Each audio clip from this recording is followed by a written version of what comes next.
sisi ngayon mga bossing ng ombudsman natin, sinisisi niya si Romualdez. Naniniwala ba kayo rito sa away na itong dalawang ogag na ito? Para sa akin, boss Dada, totoo lahat ng mga siniwala. Totoo yun. Totoo yun, mga bossing. Totoo yun. Totoo yun. Sana lang yung mga natitira pa na Marines, sana lang maging matatag sila. Sana lang maging matatag sila. Sana maintindihan na itong mga Marines na to, ha? Lalong-lalo na yung mga bumaliktad. Sana lang maintindihan ninyo na si Pangulong Duterte, yung kanyang buhay, yung supposed din nagpapahinga si Pangulong Duterte, sa lahat ng mga ginawa niya sa Pilipinas, deserve ni Pangulong Duterte magpahinga at mamuhay ng masaya hanggang sa huling hininga niya. Kasi maganda yung ginawa niya sa bayang Pilipinas.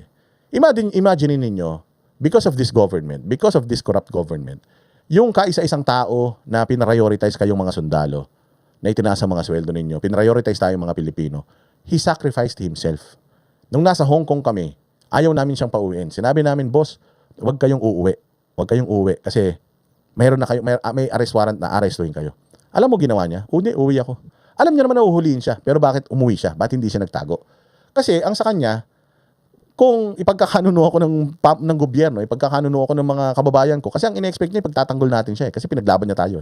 Kung ipagkakanuno ako ng mga kababayan ko, nasa sa kanila na yun. O ako naman, sabi nga niya, ready man ako makulong sa ICC. Bahala sila sa buhay niya. Kung kulong nila ako, matanda na ako. Kung hindi naman ako natatagal dito sa mundo. So, sinakripisyo niya yung kanyang kalayaan, sinakripisyo niya yung kanyang retirement para lang sa bayang Pilipinas.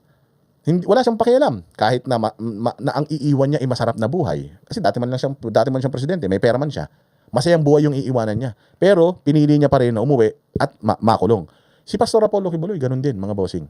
Na kahit na ang dami nang lumalapit sa kanya para bumaliktad lang at para maging kakampi nila, hindi siya nagpapa-pressure.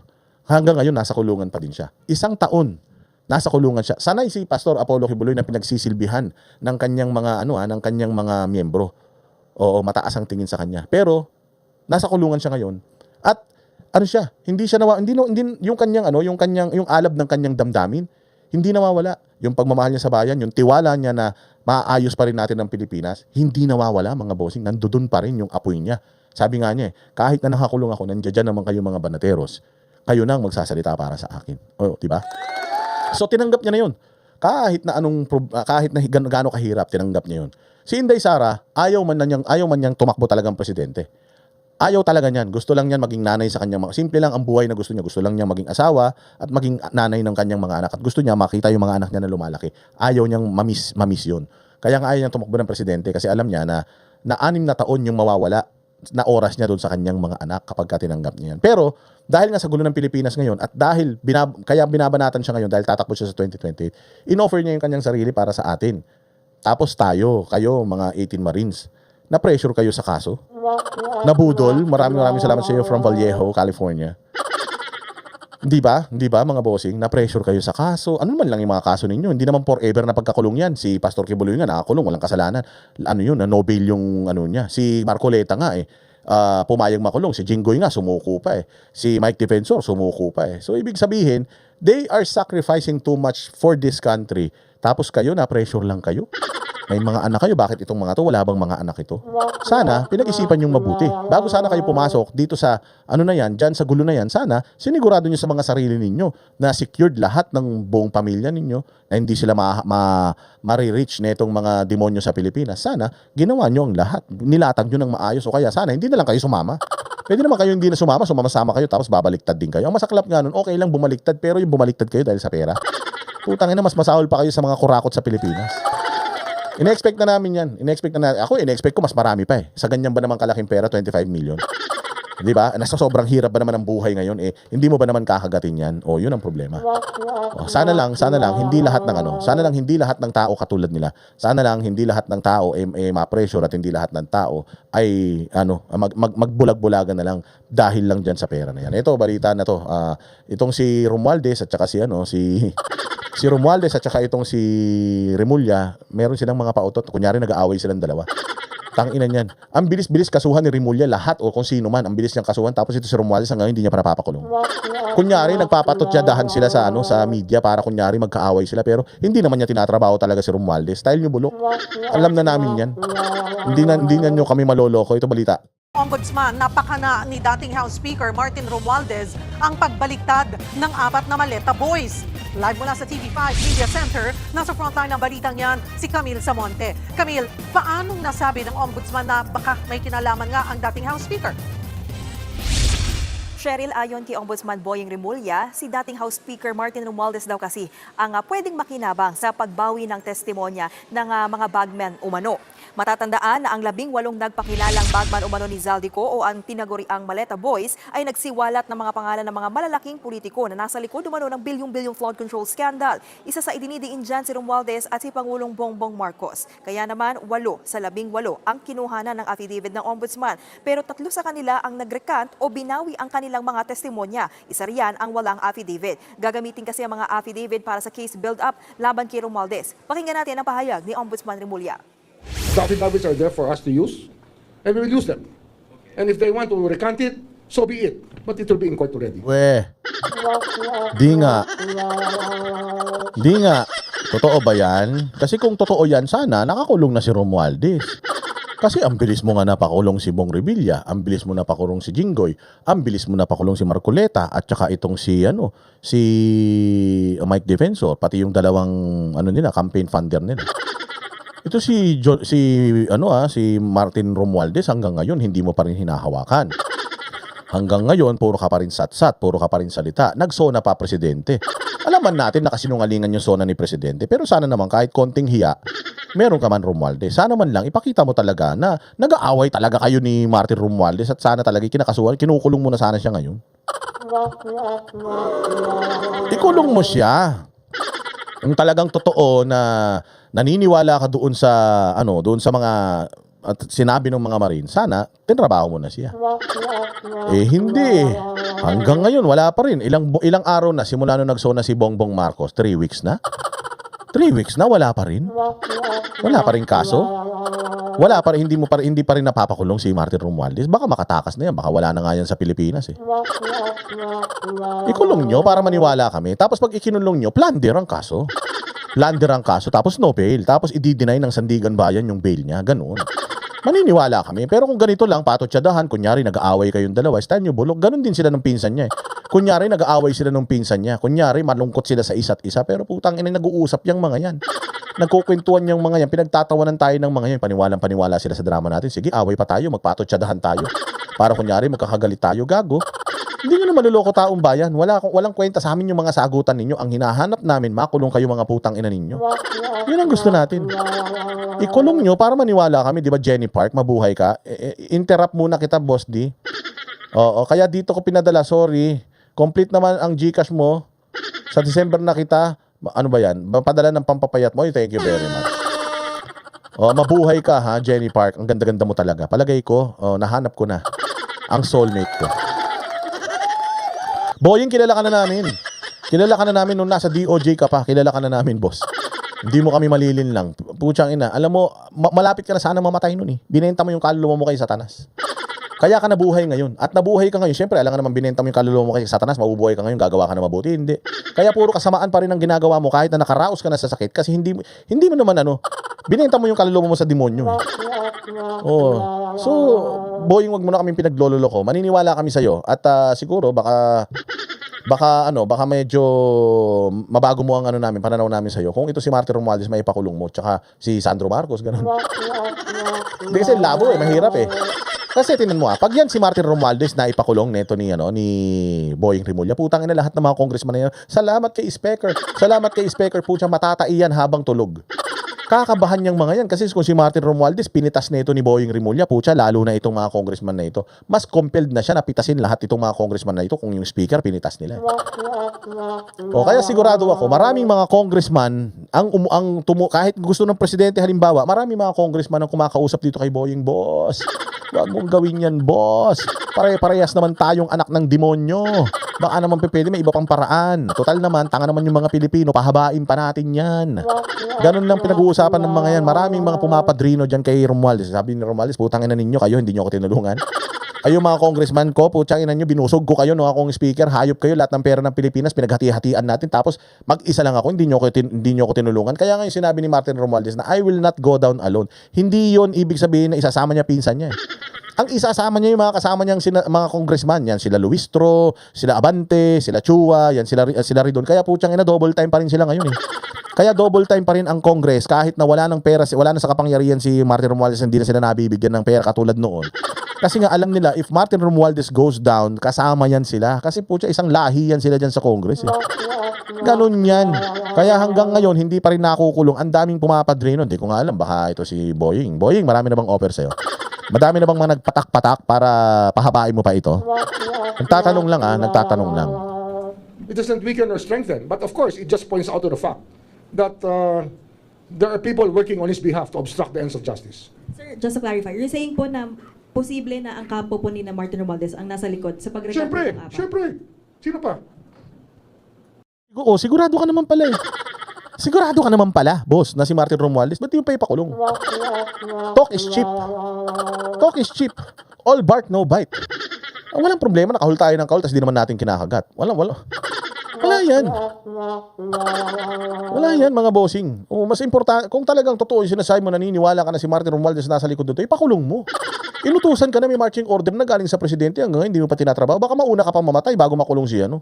Baka mag-regress yung leukemia mo, baka mag-regress yung cancer mo. Mauna ka pa mamatay bago may pakulong si Martin Romualdez, bossing ha. Muna nga antayin yan, ginagawa nyo naman kaming tanga kayo eh. Sino pa? Sino pa ibang nakikinabang siya pag nag-recant yan? O, di ba? Nagbabala rin si Remulla sa mga abogado na tumutulong sa grupo para sa pagbawi ng kanilang testimonya dahil maituturing daw ito na obstruction of justice at hindi raw nila palalampasin ito. Matatanda ang inamin ni dating Congressman Mike Defensor na tinutulungan niya ang mga Maleta Boys. Nakakulong ngayon si Defensor sa kasong plunder. Diba? Ito talaga si Defensor ang hindi ko alam kung paano siya nagkaroon ng kasong plunder. Paano mo makakasuhan si Mike Defensor ng plunder? Una sa lahat, di man siya taga-gobyerno.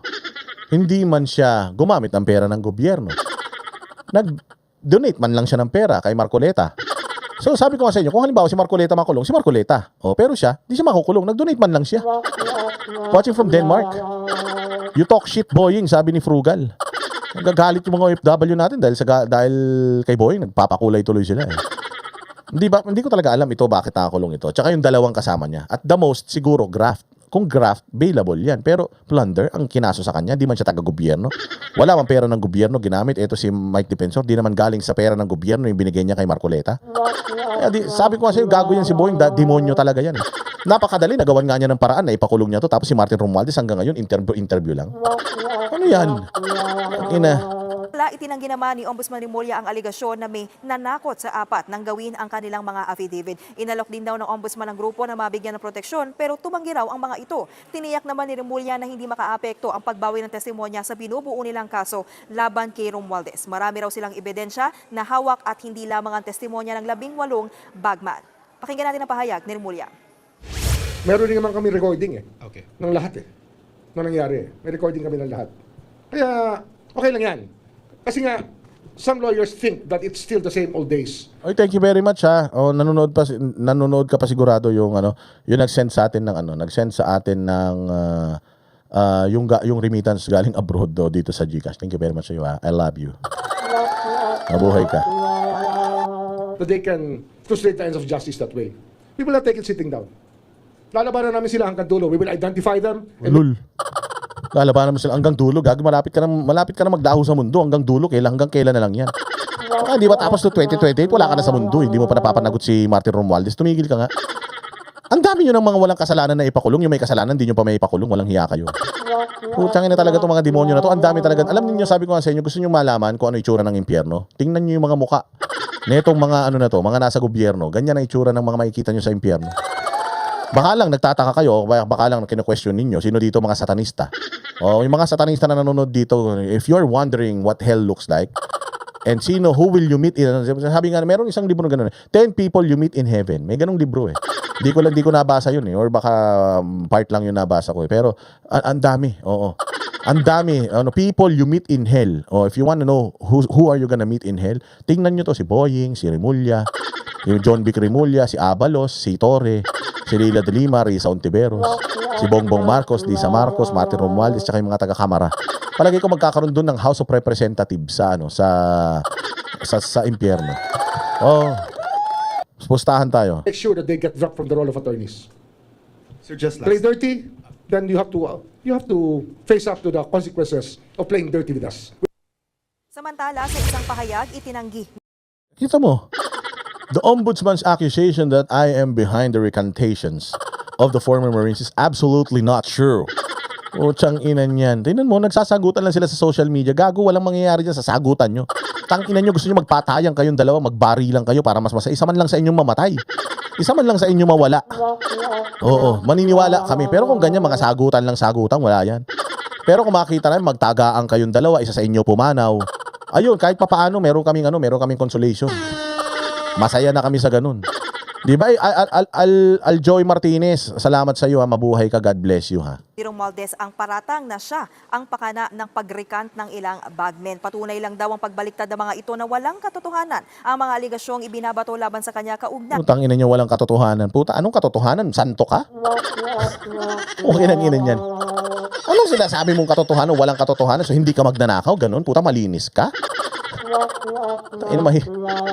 Mahihiya si Mr. Clean sa kalinisan mo, Martin Romualdez. Putang ina, naiintindihan namin, demonyo ka, sinungaling ka, pero hindi namin ine-expect na puta, ganito ka kasinungaling at ganito ka kademonyo. Ang takin mo, gusto mong paniwalain pati sarili mo. Sigurado ako yung sarili mo, napapaniwala mo na wala kang kasalanan, pero putya, pati kami, gusto mo kami idamay sa kagagawa mo, paniniwalain mo kami na wala kang kasalanan.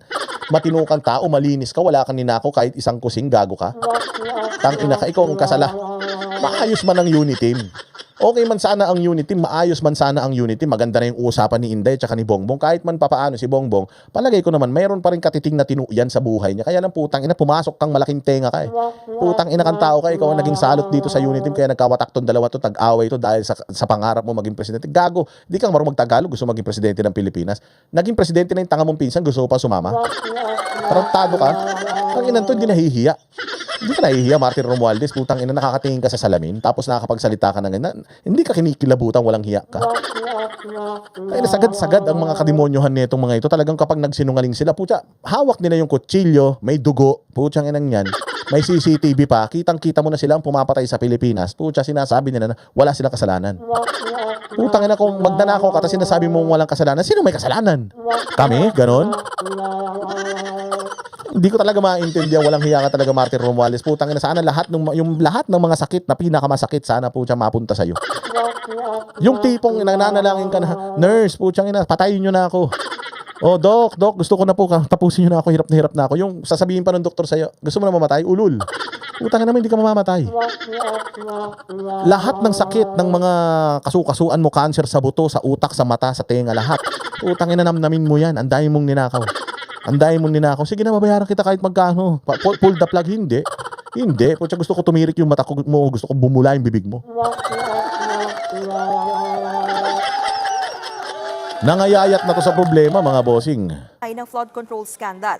Ayon naman kay Attorney Levy Baligod, ang abogado ng Maleta Boys posibleng natatakot na sa kanilang seguridad ang apat kaya bumaliktad ang mga ito. Matagal na umanong inaalok ng suhol ang ilan sa grupo para bumaliktad sa nauna nilang testimonya. Hindi rin daw totoo na tinakot ng ombudsman ng grupo ng gawin ang kanilang affidavit. Yung sinasabi nilang takot sila kaya nila in-execute yung affidavit na ginawa namin.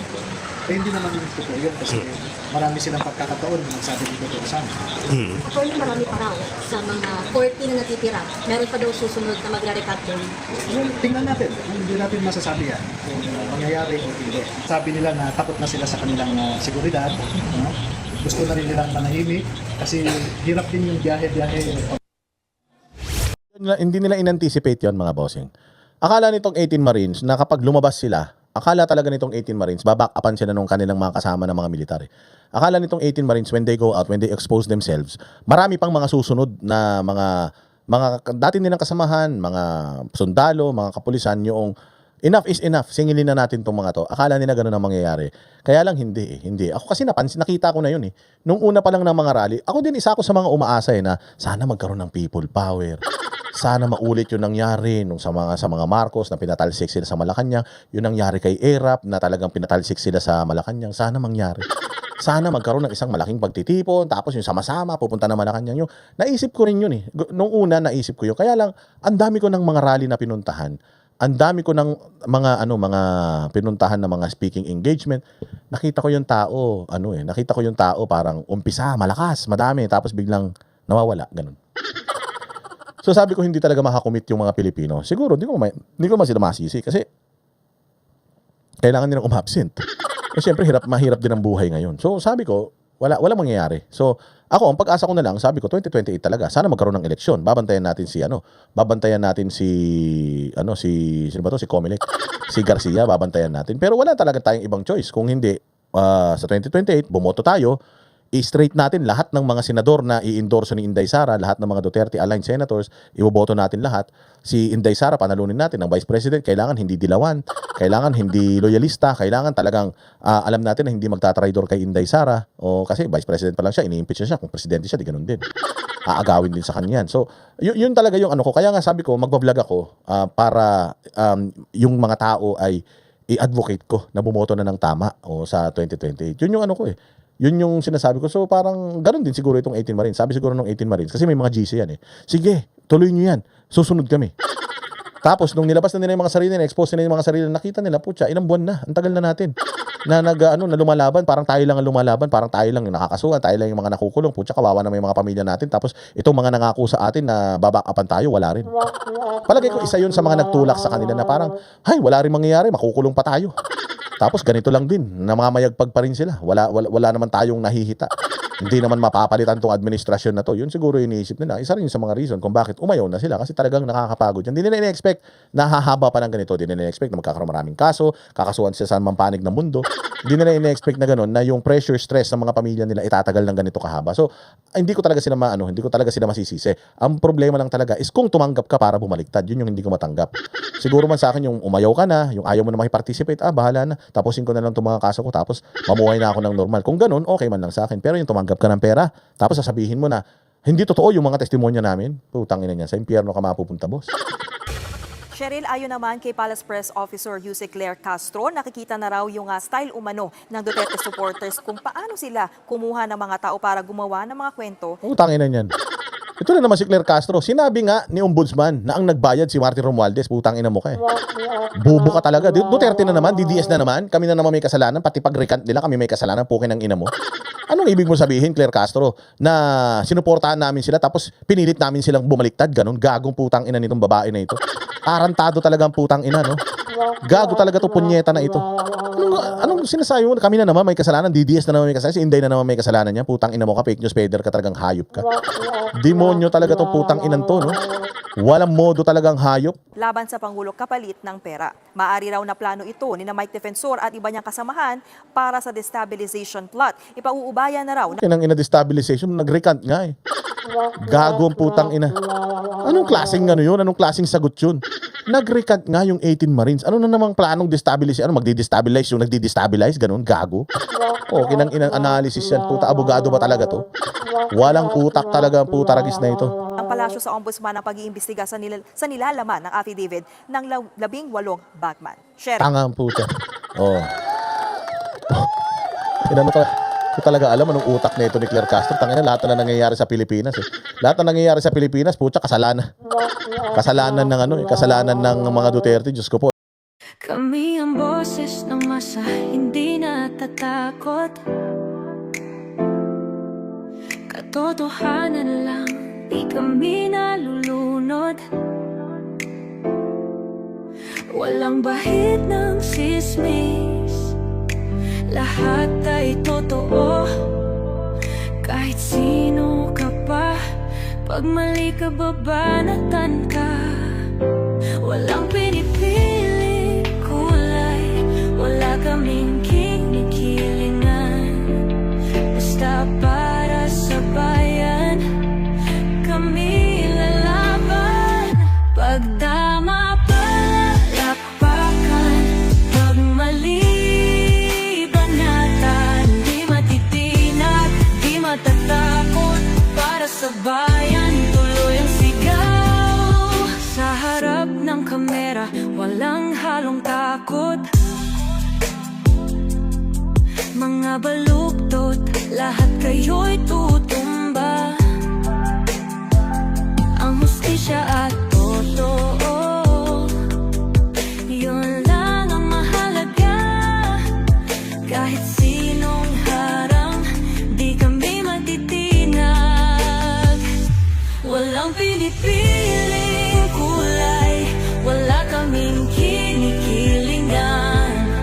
Basta para sa bayan, kami lalaban.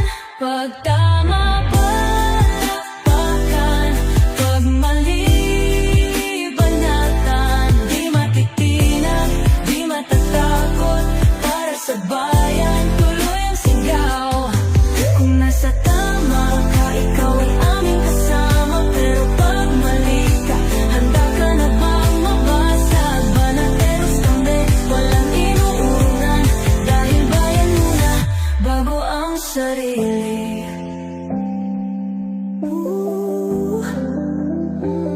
Bago ang sarili.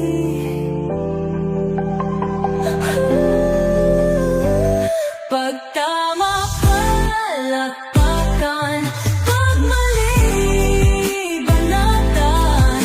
Banateros ang sigaw, katotohanan ang